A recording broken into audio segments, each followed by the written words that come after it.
It's a stormy day with you guys. Yan, so meron po tayong LPA ngayon and today is Sunday. And before this day, no, pinano namin na pumunta ng strawberry farm and umakyat din ng bundok which is Mount Caldugong.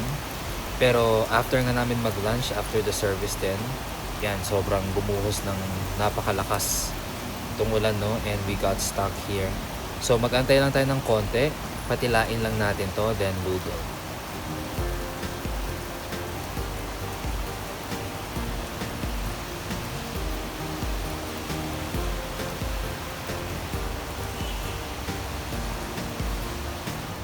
Look at this. It's flooded.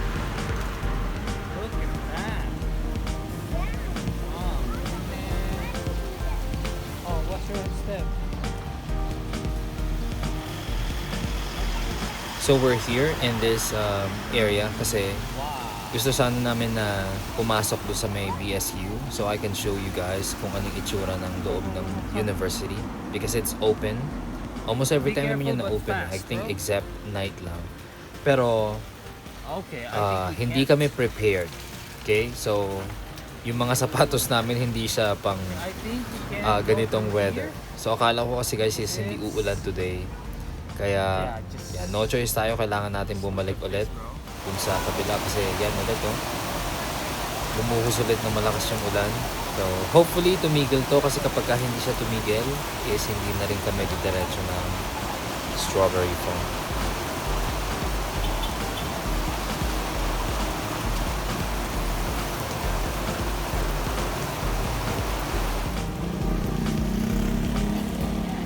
What's that?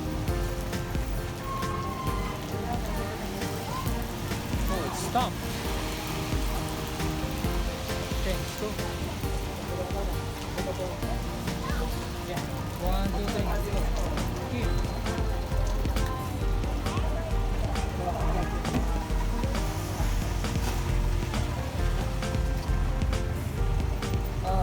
Steady, brother. At last, tumigil na ang ating ulan. And we also tried to get into BSU, no? Pero hindi talaga kaya, guys. Medyo tubig talaga. Medyo flood ng konti sa mga dinadaanan. Kaya we'll just take etong route natin ngayon, no? So, dedire-diretsuhin lang natin to guys hanggang dun sa dulo. Hanggang makarating tayo ng strawberry farm.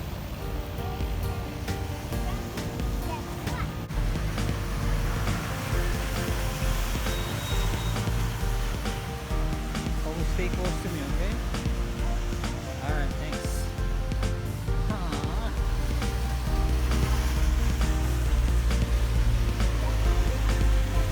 Come again? Yep. Bottom.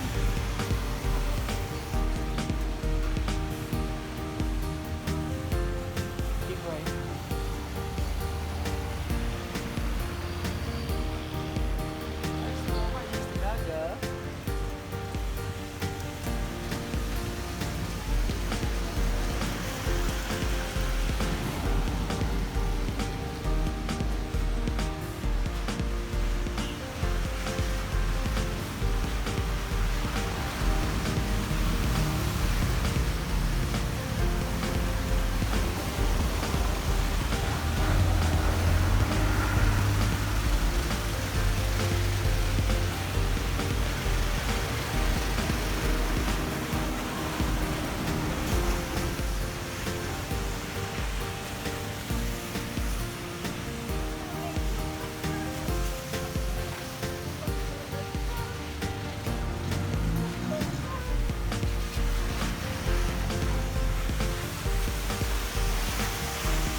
This is our main entrance to BSU. Pero sayang nga lang di tayo makapasok ngayon. Season now eh.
How are your feet? Your feet? They good? They're not wet? Are they wet? Okay.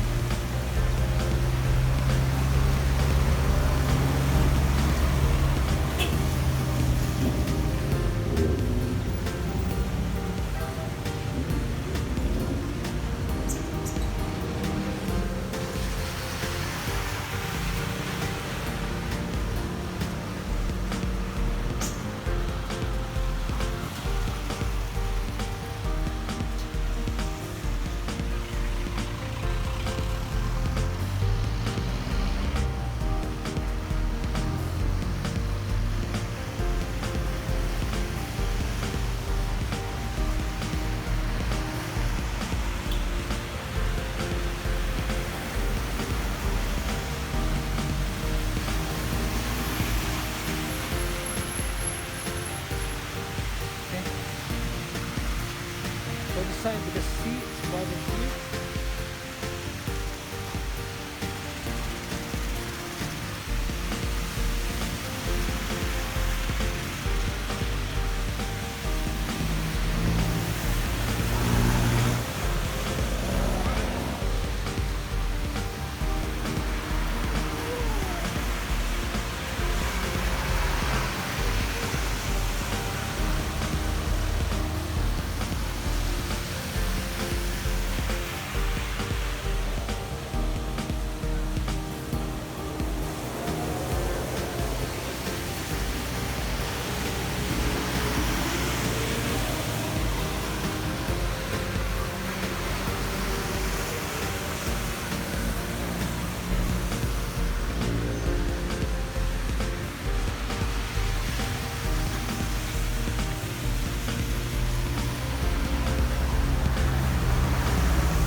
And this area is called Outpost kasi meron po tayo ditong outpost ng police.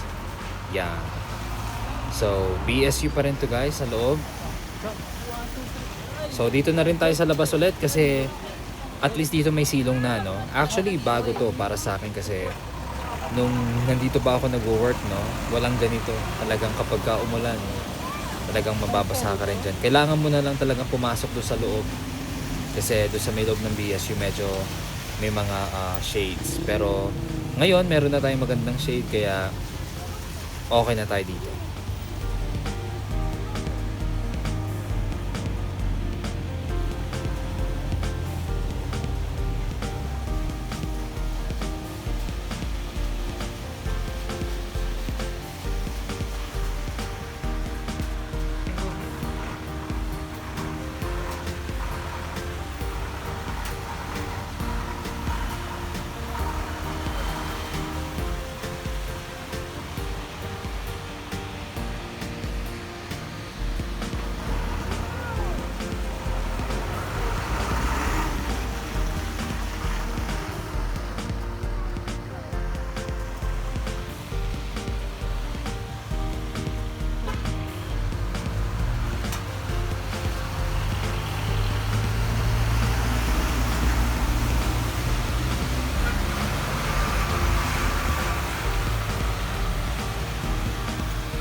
You okay?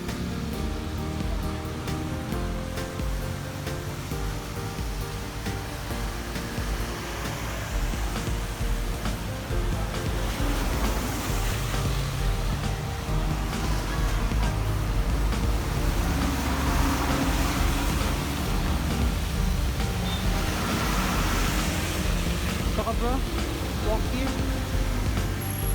Go.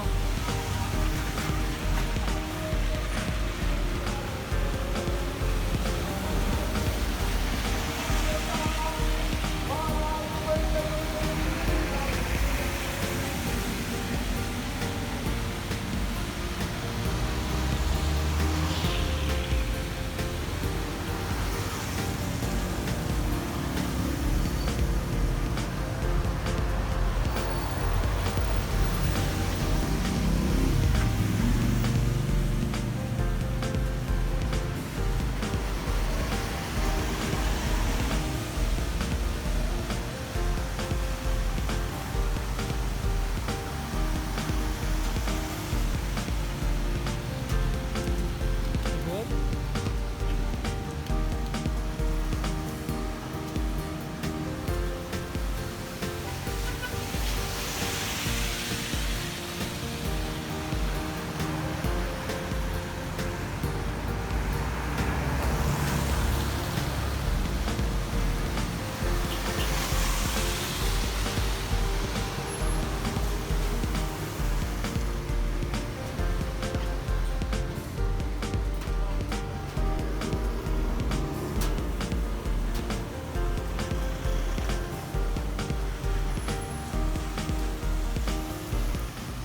And dito naman ang ating football field. Yes, football field po yan. Pwede kayo dyan maglaro ng tennis din. Dito sa mga mas maliliit na area, no, pang tennis, basketball. Tapos yung doon sa may gitna is yung football field natin.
And this is the last gate. Last gate ang tawag nila dito. Yan. And tatawid lang din tayo guys sa kabila to Strawberry Farm.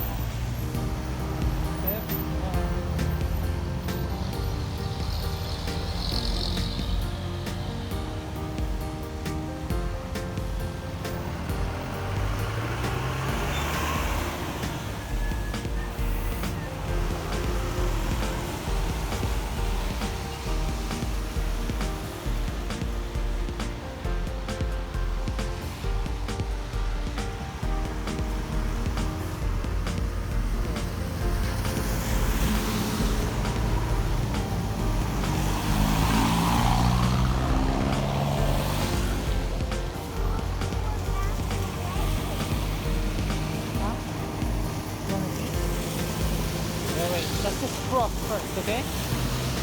Can you wait? Okay, let's go.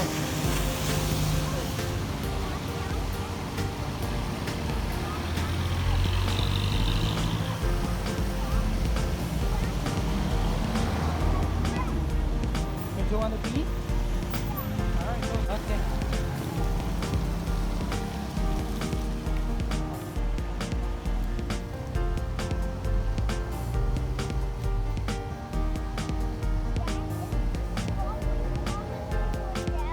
Yeah. I'm not just sure if we can walk on the farm. I don't think so. Because it just rained a lot.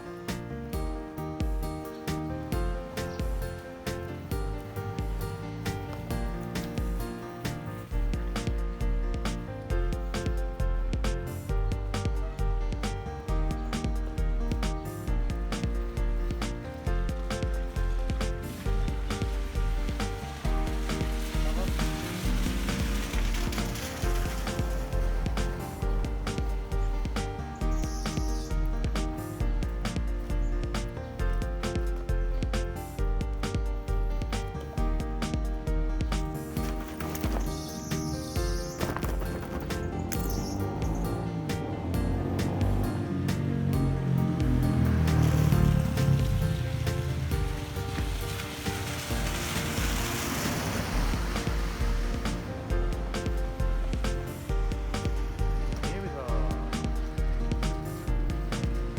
Oh, no.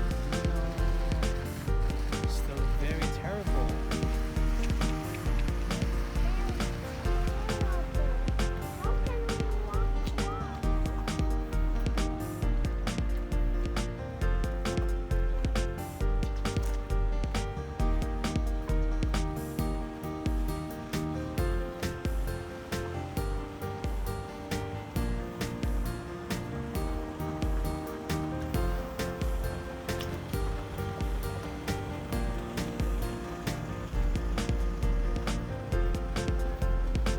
And this is the Strawberry Farm. So itong part na to is parking area lang. Medyo malawak din siya, pwede kang mag-park. So sana nga lang no, na semento na to no, na mas maayos ng konti para hindi ganito yung itsura kapag umulan. So dun sa may dulo guys, is parang orchidarium. Pwede kang bumili din doon ng mga plants, mga bulaklak lang din. So going back, so sana kapag maayos talaga din nila itong kalsada dito. Pero for sure, it's gonna cause a lot of traffic kasi medyo maraming mga taong nagpupuntahan din dito. So daan lang tayo dito ng konti para maipakita ko lang din sa inyo kung ano yung mga binibenta. Usual naman to mga to guys. Kung ano yung makikita nyo dito, madalas makikita nyo lang din sa Baguio.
Here, napakalaking strawberry. And sa opposite nito guys, wait lang. Etong bundok na to, here, yan yung pinakamataas na yan. Diyan yung tinatawag nating Valleywood or yung Mount Calugong. Do you wanna go? So may mga letters yan no, na hindi lang natin masyado makita kasi foggy. And medyo mukhang alanganin ng ating pagpunta dito since ang lakas ng ulan kanina, sobrang lakas. Well, flooded na ang ating farm ngayon.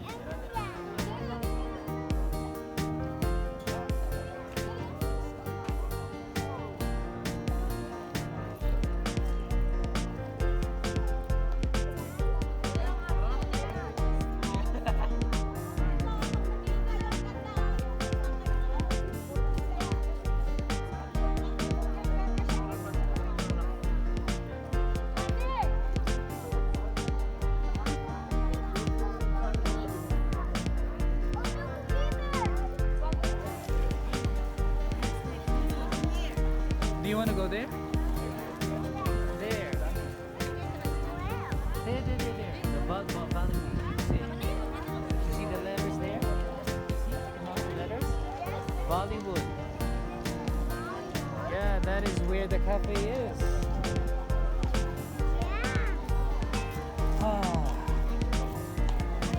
Okay, so apparently we can't go inside the farm because it's flooded.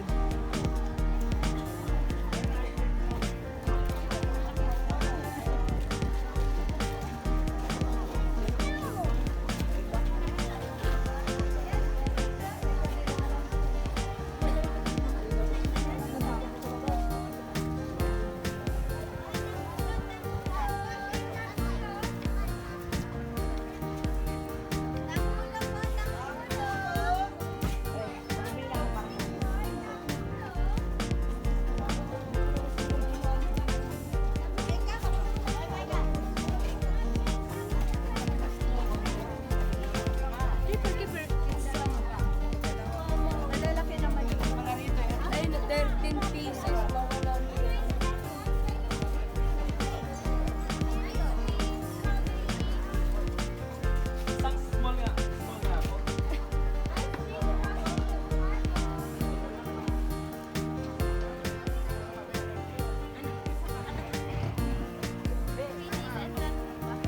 Check it out.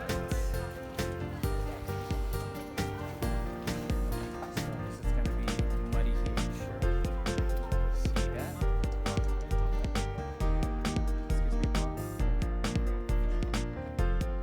me. Pero even though, susubukan pa rin nating pumunta doon sa may gitna ng kaunti para maipakita ko sa inyo kung anong itsura ng strawberry farm. Kamuntikan pa ako dyan guys, madulas. Grabe. Para lang dito, no? Ang dumi na pala ng aming mga sapatos dahil din dito.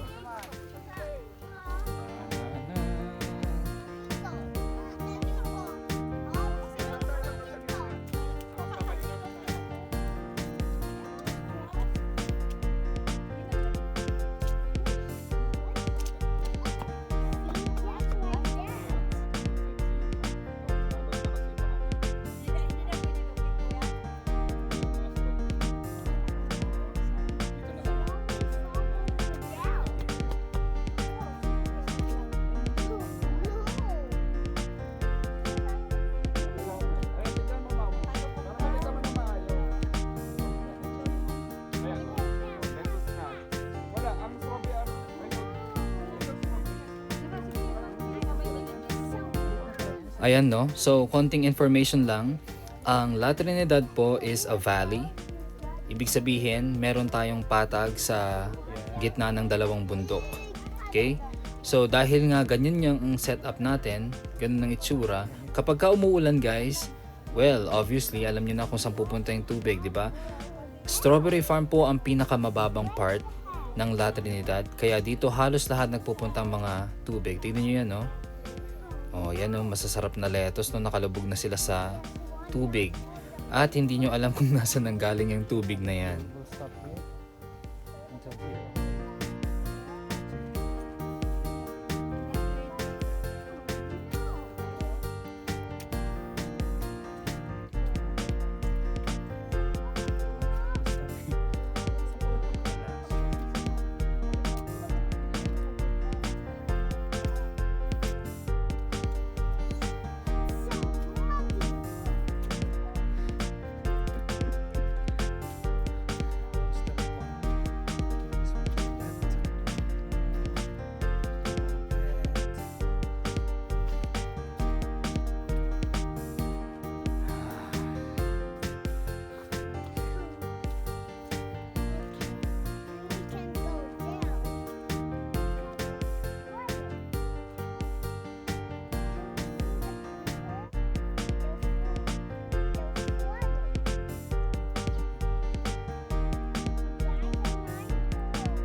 Pero yung mga iba dito, pinataas na rin talaga nila yung mga taniman nila.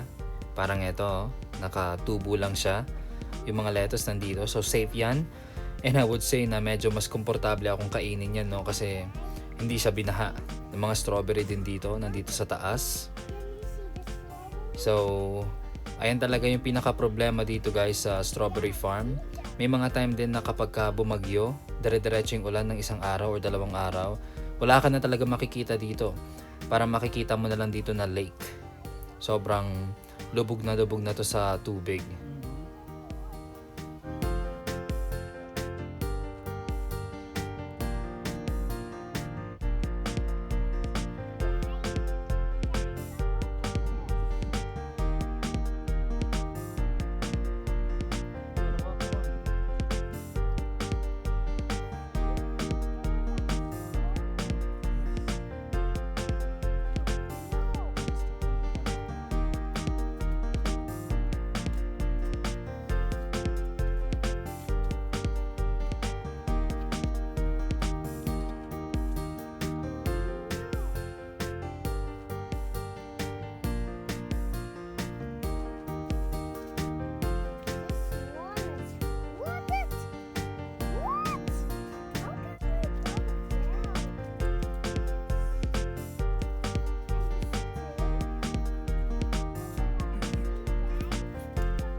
Ayan no, sila ate, nakikipag-negotiate pa sila na kung pwede daw bang mag strawberry pick kahit baha.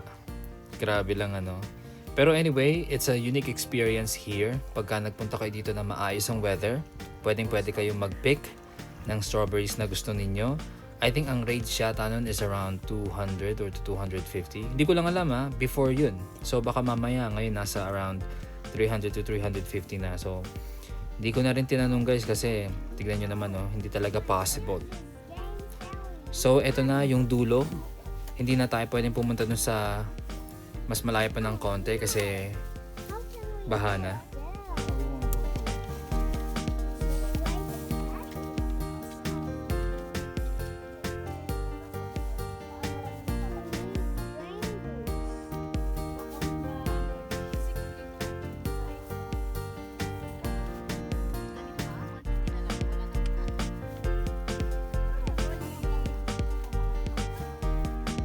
Yung maliit mo din.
So ang ating supposedly strawberry farm tour, magpipik nga rin sana tayo kaso wala talaga. So next time na lang guys, no? Sorry.